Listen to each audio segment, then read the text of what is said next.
বিক্রম, বেশ কিছু নিয়োগ দুর্নীতি সংক্রান্ত বেশ কিছু ক্রুশিয়াল মামলা, সেই ক্রুশিয়াল মামলার সঙ্গে আপনি ভীষণভাবে জড়িত, আপনি তার আইনজীবী হিসেবে আপনি রয়েছেন।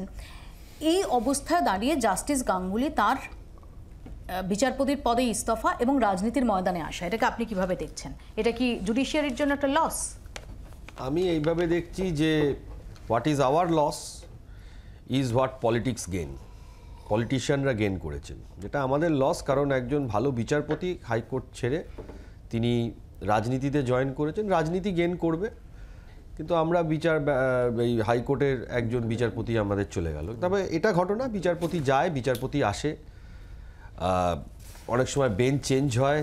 তো আপনারা দেখবেন চিফ জাস্টিস এখন বর্তমানে প্রায় বিগত 15-20 বছর ধরে ম্যাক্সিমাম চিফ জাস্টিসই বাইরের রাজ্যের থেকে এসেছেন। আমাদের রাজ্যের কেউ চিফ জাস্টিস হয়েছেন কম, জাস্টিস করগুপ্ত সাহেব ছিলেন বা জাস্টিস জ্যোতির্ময় ভট্টাচার্য ছিলেন, এই রাজ্যের চিফ জাস্টিস কম, সবসময় বাইরের রাজ্য থেকে আসে। সুশান্ত যে কথাটা বলছে ও নিজের আবেগ থেকে বলছে, এবং আমি এটা মনে করি ও ভাবছে যে ওর প্যানেলে নাম আছে, ওর চাকরি হয়ে যাবে, এই বিষয় নিয়ে বলছে। কিন্তু এইটা সঠিক কথা হলো না। যদি কোনো বিচারপতি কোনো রায়ে আপনার মনে হয়ে থাকে যে এটা ভুল রায় হয়েছে, সঠিক রায় হয়নি, আপনি যান না, ডিভিশন বেঞ্চ রয়েছে, ডিভিশন বেঞ্চে সব সমস্যা রয়েছে, আপনি সুপ্রিম কোর্টে যান। কিন্তু আপনাকে আমি একটা কথা বলতে পারি, আপনি বলছেন সবই ঠিক আছে, যদি কোনোভাবে কোনো ভুল প্যানেলে কারোর চাকরি হয় না, চাকরি যাওয়ারও সম্ভাবনা থাকে।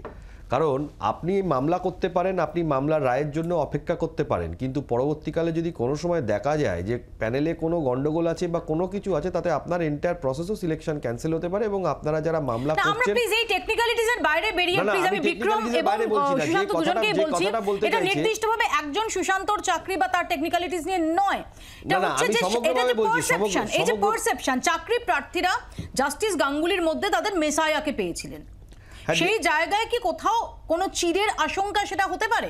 দেখুন, জাস্টিস গাঙ্গুলির এজলাস থেকে তো প্রচুর মানুষের চাকরি হয়েছে, এটা তো অস্বীকার করার কোনো জায়গা নেই। শুধু জাস্টিস গাঙ্গুলির এজলাস থেকে হয়েছে আমি এই কথা বলছি না, জাস্টিস সমাপ্তি চ্যাটার্জি বলুন, এর আগে জাস্টিস দীপঙ্কর দত্ত ছিলেন, এর আগে জাস্টিস বিশ্বনাথ সমাদ্দার ছিলেন, অনেকের এজলাস থেকেই হয়েছে। কিন্তু একটা জিনিস মাথায় রাখতে হবে, যেসব জজ সাহেবের এজলাস থেকে চাকরি যাদেরকে হয়েছে তাদের কিন্তু মামলা নিয়ে কোনো ডিসপিউট নেই। ডিসপিউট নেই মানে ডিভিশন বেঞ্চ বা সুপ্রিম কোর্টে গিয়েও কেউ ডিসপিউট হয়নি। আমি সেটাই বোঝাতে চাইছিলাম।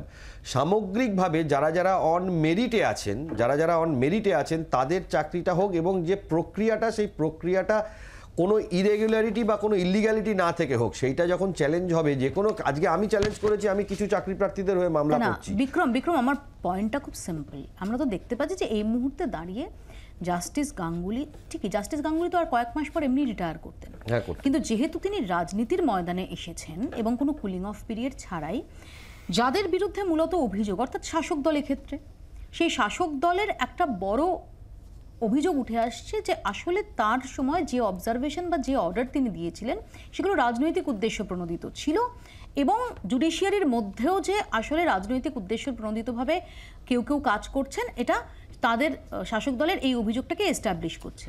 এটা সম্পর্কে কি বক্তব্য? এটা সম্পর্কে আমার বক্তব্য হলো, জাস্টিস গাঙ্গুলি যত রায় দিয়েছেন প্রত্যেকটা রায় ডিভিশন বেঞ্চে চ্যালেঞ্জ হয়েছে, কোনো অর্ডার সেট অ্যাসাইড হয়নি।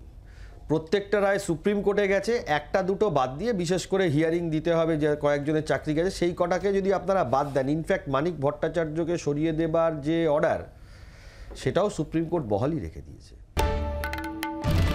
বাংলার আওয়াজ, বাঙালির আবেগ, জি 24 ঘন্টা।